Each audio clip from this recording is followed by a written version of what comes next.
नमस्कार। आज फिर उपस्थित हुआ हूं एक जन्म कुंडली के साथ में। इस जन्म कुंडली का विश्लेषण करेंगे आप और हम मिलके। सबसे पहले इनका डेट ऑफ बर्थ नोट कर लीजिए। 25 सितंबर 1977, समय 10:24 सुबह का, हल्द्वानी उत्तराखंड का इनका जन्म है। इनके कुछ प्रश्न हैं, उन प्रश्नों को शामिल करेंगे। जन्म कुंडली कैसे देखा जाता है, क्या तरीका देखने का है, उसको देखेंगे। कहीं ना कहीं कुछ सीखने को मिलेगा और कुछ सिखाने को मिलेगा। जल्दी से इनकी जन्म पत्रिका अपने लैपटॉप, मोबाइल, जहां पर भी है, खोल लीजिए। देखिए, ये जन्म पत्रिका, इनके कुछ प्रश्न हैं। सबसे पहले इनके पहले प्रश्न पे आ जाते हैं और देखते हैं क्या इनका पहला प्रश्न है। मेरी कुंडली में ग्रह कैसे हैं? मेरी कुंडली में किसी ने बताया पितृदोष है, क्या वो ज्यादा खराब है?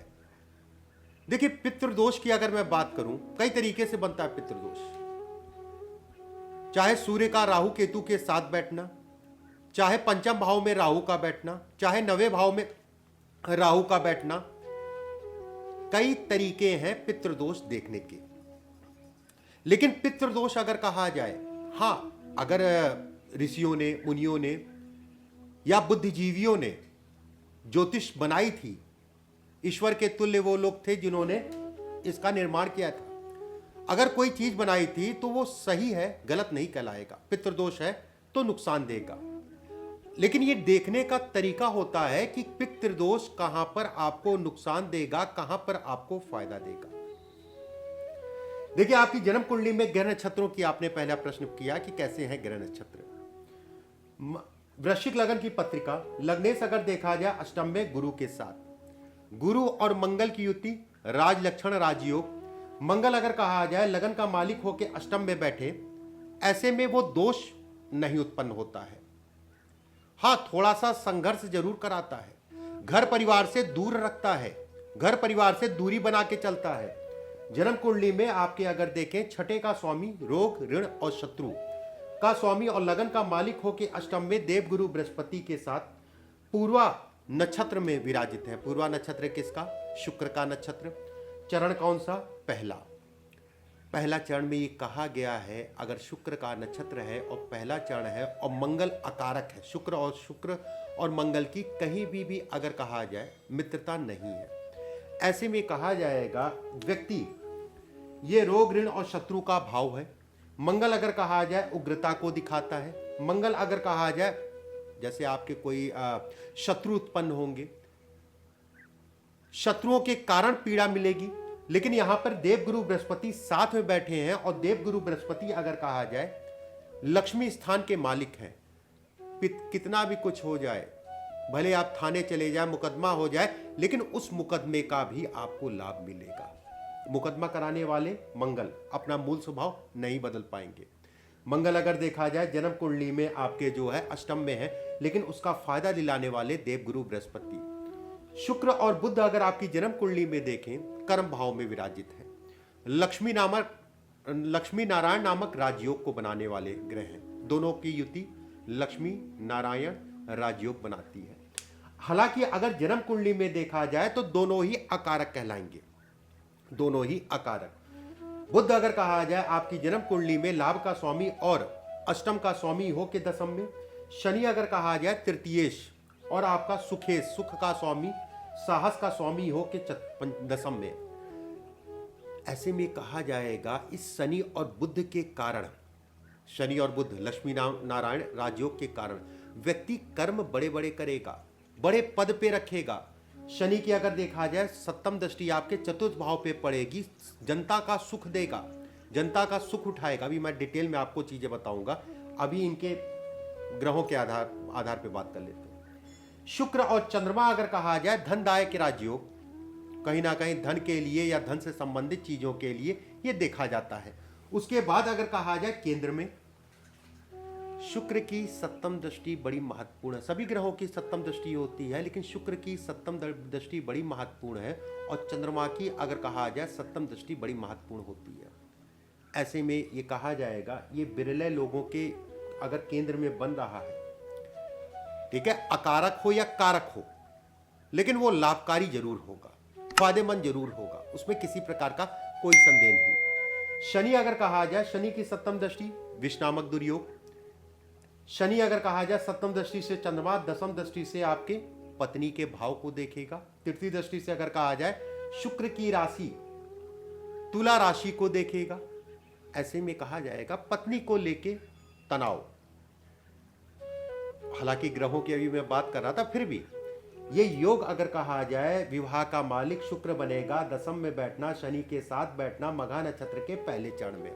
मघा नक्षत्र अगर कहा जाए केतु का नक्षत्र कहलाएगा। केतु अगर शनि से देखा जाए तो अष्टम में। ऐसे में कहा जाएगा जातक का 2 विवाह हुआ होगा। ये 2 विवाह से संबंधित चीजों को दिखाता है। एक बार कमेंट करिएगा, जो मैं कह रहा हूं कमेंट करिएगा, मुझे बताइएगा कि 2 विवाह हुआ कि नहीं हुआ। इसके बाद ये सूर्य और राहु, सूर्य राहु का आपने देखे ग्रहण योग है, उसमें किसी प्रकार का कोई संदेह नहीं है। सूर्य राहु अगर कहा जाए इच्छा पूर्ति के भाव में बैठे हैं, भाव से संबंधित चीजों में बढ़ोतरी करेंगे। लेकिन पारिवारिक संबंध या बड़े भाइयों का लाभ, ऐसे लोगों के बड़े भाई बहन होते नहीं, सबसे बड़े घर में होते हैं, यहां पर यह दोष निकलेगा। पितृदोष का दोष यहां पर यह निकलेगा कि आपके बड़े भाई बहन नहीं होंगे, घर के सबसे बड़े आप होंगे। उसका कारण है सूर्य उत्तरा फाल्गुनी नक्षत्र के चौथे चरण में। उत्तरा फाल्गुनी नक्षत्र अगर कहा जाए सूर्य का अपना ही नक्षत्र है। 26 डिग्री 40 कला से कन्या राशि में 10 डिग्री तक का अगर ग्रह बैठता है तो ये कहा जाएगा कि कहीं ना कहीं जो है ये भाई बहनों के सुखों में कमी देता है। यही सूर्य अगर कहा जाए पितृदोष का निर्माण कर रहा है लाभ भाव में, इच्छाओं की पूर्ति के भाव में। ऐसे में कहा जाएगा सौहार्द देगा, तालमेल बढ़ाएगा, सहयोग लोगों का मिलेगा। ऐसे लोग दयालु प्रवृत्ति के होते हैं, करुणा ऐसे लोग के अंदर अच्छी खासी होती है। समाज के लिए कुछ करते हैं और समाज के बीच रह के काम करते हैं, ये इसको भी दिखाता है। इतने फायदे हैं। इच्छाओं की पूर्ति। राहु अगर कहा जाए छाया ग्रह, राहु अगर कहा जाए एक छाया है, और जो ग्रह के साथ उसकी छाया मिलती है अगर शुभ है, शुभ छाया चलेगा। हाँ, एक चीज और इसमें है, राहु और सूर्य एक साथ बैठे हैं, ग्रहण दोष का निर्माण कर रहे हैं। एक चीज और इसमें देखी जाती है, ऐसे लोगों के वाद विवाद मुकदमेबाजी बेहद ज्यादा होती है। यहां से भी लाभ मिल रहा है, मुकदमेबाजी होगी तो उसका भी फायदा मिलेगा, ठीक है, चिंता वाली बात नहीं है। और यहां से भी मुकदमेबाजी को दिखाता है, कहीं ना कहीं इसमें भी आपको लाभ देगा।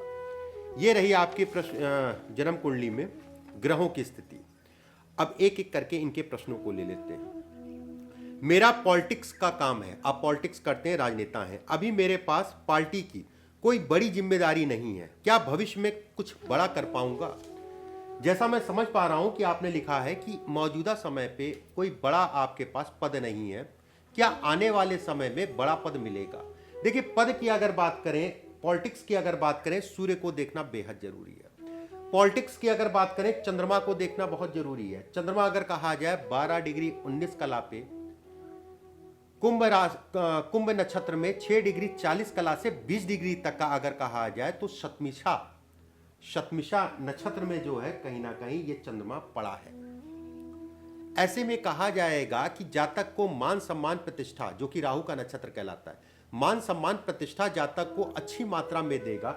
बस यहां पर एक कमी यह है कि व्यक्ति झुलझुलाहट रहती है, थोड़ा सा भी अगले ने नमस्ते नहीं किया तो मन में बड़ी पीड़ा हो जाती है, उसने नमस्ते नहीं किया, और ये दिमाग में बात घूमती रहती। मैं एक उदाहरण दे रहा हूं।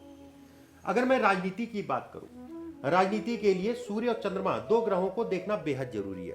चंद्रमा अगर कहा जाए भाग्य का स्वामी होकर चतुर्थ में, शनि से दृष्ट है, पिता के सुखों में कमी करेगा। जब आपकी उम्र 12 से लेके 16 साल के बीच में होगी, उस समय पे पिता के सुखों में इस जन्म कुंडली में कमी है। बच गए हो तो परमात्मा मालिक, उसका कारण है। चंद्रमा अगर कहा जाए 12 डिग्री 19 कला पे है, शनि अगर कहा जाए 2 डिग्री 11 कला पे। शनि अगर कहा जाए जन्म कुंडली में मघा नक्षत्र के पहले चरण में, और मघा नक्षत्र का स्वामी अगर कहा जाए तो पंचम दृष्टि से पिता के भाव और पिता की राशि दोनों को देख रहा है।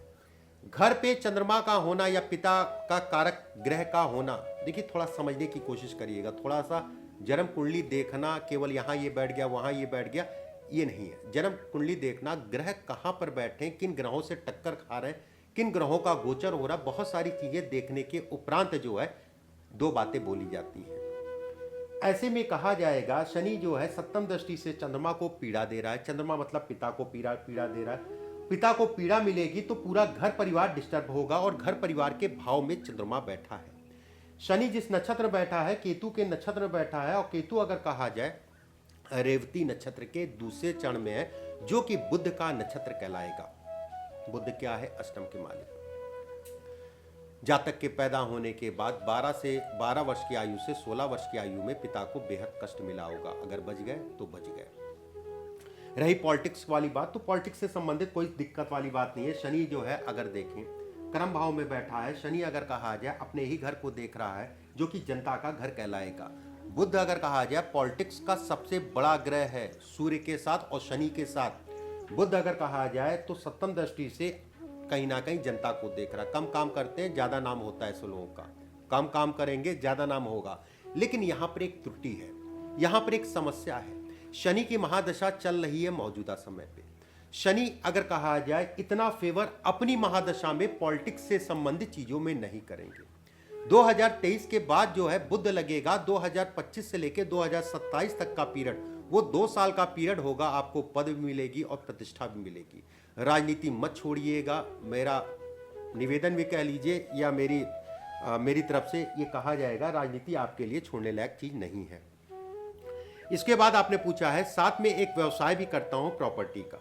देखिए व्यवसाय की अगर बात करें, व्यवसाय का स्वामी दशम में बुध के साथ शुक्र के साथ। बुध अगर कहा जाए 21 डिग्री 28 कला पे, बुध अगर दशम भाव के मालिक के साथ संबंध बना ले और उसके साथ पंचम का स्वामी भी जो है संबंध बनाए और अच्छे भाव में बैठे, तो ऐसे व्यक्ति नौकरी भी करते हैं, व्यवसाय भी करते हैं। बुध अगर कहा जाए जन्म कुंडली में सप्तम का स्वामी हो के दशम भाव में, शनि जनता से जुड़े कामों को दिखाता है, शनि लेबरों को दिखाता है, शनि मिस्त्रियों को दिखाता है, शनि ईटा मोरंग बालू इत्यादि चीजों को भी दिखाता है। शुक्र अगर कहा जाए तो भवन को दिखाता है, बिल्डिंग को दिखाता है, अपार्टमेंट को दिखाता है, और बुध व्यवसाय है। मंगल अगर कहा जाए जमीन है। आपने जैसा लिखा है कि प्रॉपर्टी मतलब जमीन से संबंधित काम करते हैं, प्रॉपर्टी। देखिए प्रॉपर्टी से अच्छा अगर आपके लिए कहा जाए तो बिल्डर का काम। अभी 2 साल थोड़ा सा धैर्य रखिएगा, अभी मत शुरू करिएगा। 2024 के बाद जो है जितनी बैटिंग करना है उतनी कर लीजिएगा।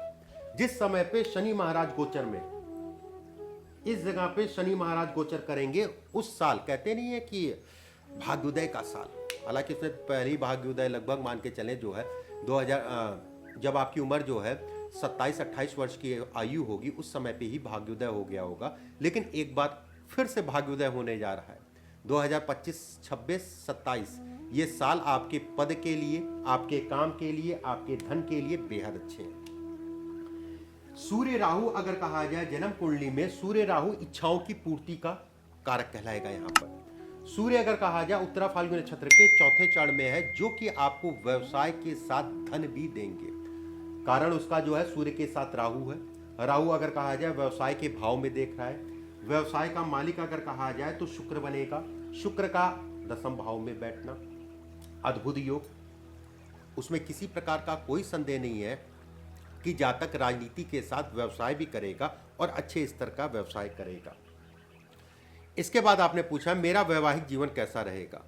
देखिए मैंने शुरुआत में बात कही थी आपसे कि शनि, देखिए किन किन आधार पे मैंने बोला ये समझने की कोशिश करिएगा। शनि अगर कहा जाए सप्तम दृष्टि से चंद्रमा मन है। एक चीज और मैं कहूंगा, जैसे चंद्रमा इनका अगर देखा जाए तो शनि से दृष्ट है। चंद्रमा अगर कहा जाए 12 डिग्री 19 कला पे, 12 डिग्री 19 कला पे होने के कारण, और चंद्रमा से अगर कहा जाए सप्तम में बुध शुक्र और शनि 3 ग्रह हैं और तीनों को चंद्रमा का बल मिल रहा है। व्यक्ति धन कमाएगा और अच्छे स्तर का धन कमाएगा, उसमें तनिक भी जो है संदेह नहीं है। चंद्रमा से पंचम में अगर देखा जाए मंगल और गुरु, ये कहीं ना कहीं सौभाग्य को दिखाते हैं, ये सौभाग्य को बढ़ाने वाले ग्रह कहलाएंगे। और गुरु की दृष्टि अगर कहा जाए नवम दृष्टि चंद्रमा पे पड़ेगी। अब दिक्कत क्या है, चंद्रमा से अष्टम में सूर्य का राहु का होना, चंद्रमा से द्वितीय में अगर कहा जाए केतु का होना, ऐसे में कहा जाएगा और नवमांश में भी अगर देखा जाए तो चंद्रमा से केतु 7 में युति करके बैठे हैं, चंद्रमा से तृतीय भाव में सूर्य नवमांश में है। ऐसे में कहा जाएगा इस चंद्रमा के कारण और ग्रहों का संबंध जो मैंने बताया, इस चंद्रमा के कारण, ग्रहों के संबंध के कारण व्यक्ति अच्छा जीवन में धन कमाएगा।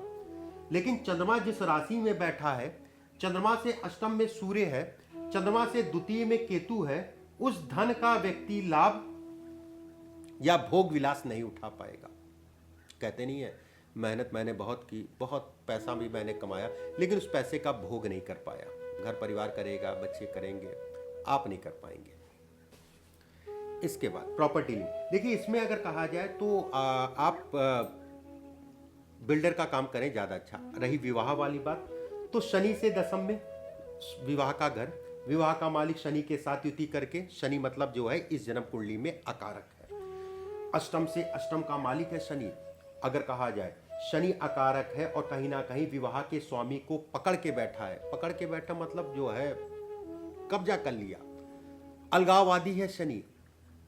कहीं ना कहीं ये कहा जाएगा कि शुक्र को पीड़ा शनि के कारण संबंध अगर कहा जाए दशम दृष्टि से आपके जो है सप्तम भाव में देखना, शनि एक चीज को नहीं देता, शनि बढ़ाता है, 2-3 ऐसे करके देता है।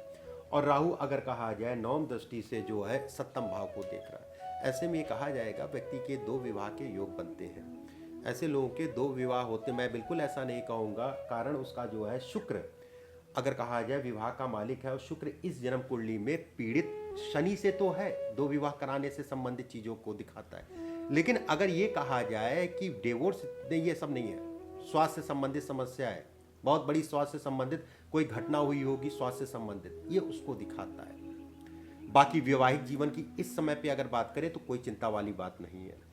खासकर मैं इसमें जन्म कुंडली को देख के ये कहूंगा कि जातक के जीवन में 32वें वर्ष,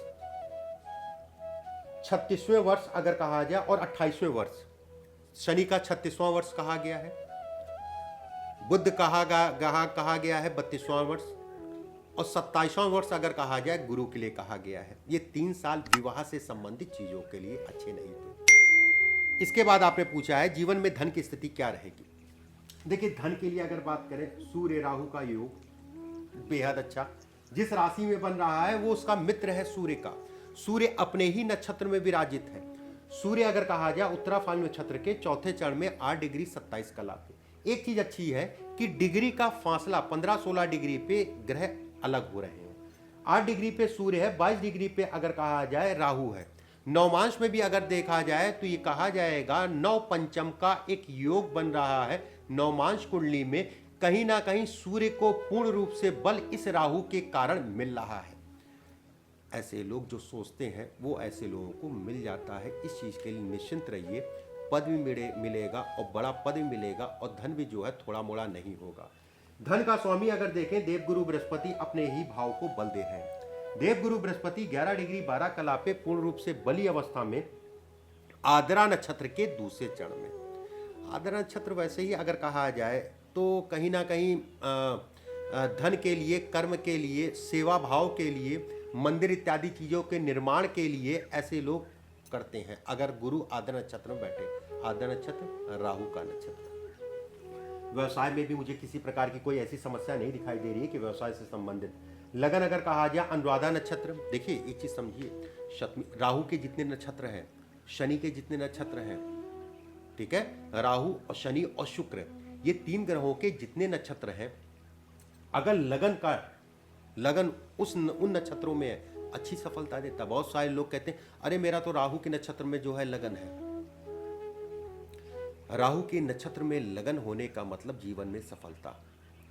कहीं ना कहीं ग्रह भी अगर कमजोर भी होंगे तो भी आपका लगन आपको जो है उठाने की कोशिश करेगा ही करेगा, उसमें किसी प्रकार का कोई संदेह नहीं। इसके बाद आपने पूछा है कि कर्ज की समस्या, क्या भविष्य में किसी प्रकार की परेशानी हो सकती कर्ज को लेकर। देखिए कर्ज का मालिक अगर देखा जाए तो आपका जो है मंगल है। मंगल अगर आपकी जन्म कुंडली में देखा जाए तो अष्टम में है।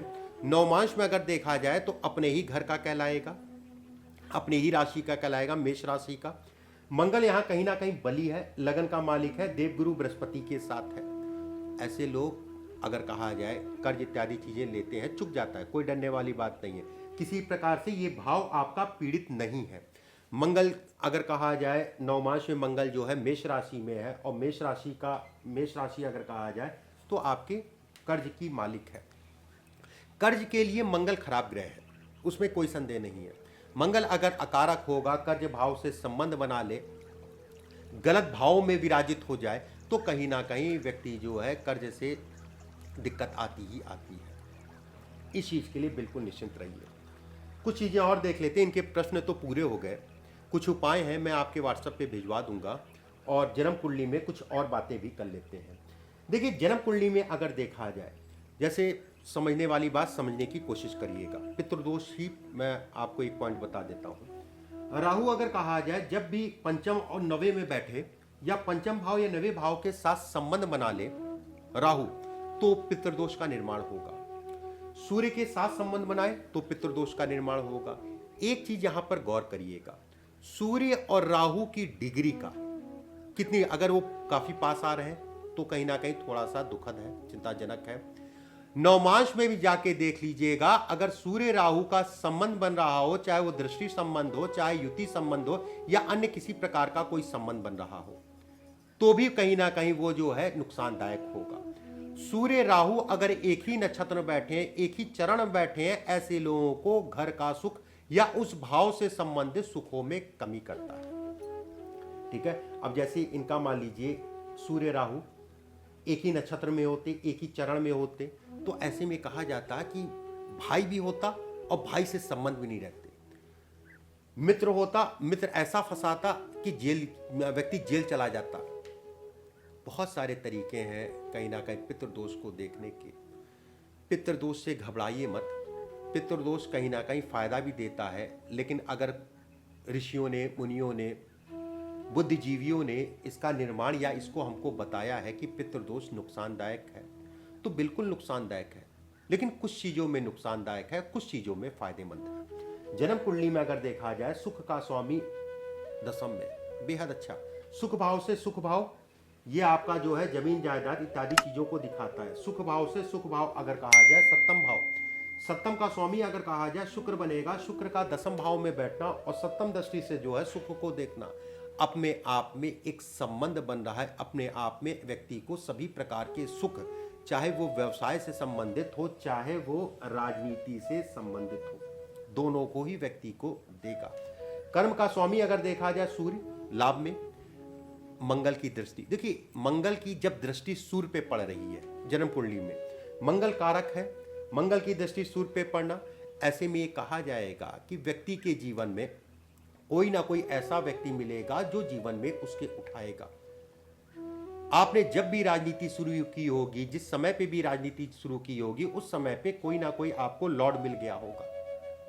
कहते नहीं है कि उतनी मेहनत नहीं करनी पड़ी जितनी मेहनत करते हैं लोग इस जगह तक पहुंचने में। ये एक योग है, मंगल देव गुरु बृहस्पति के साथ आकस्मिक भाव भी कहा जाता है इसको।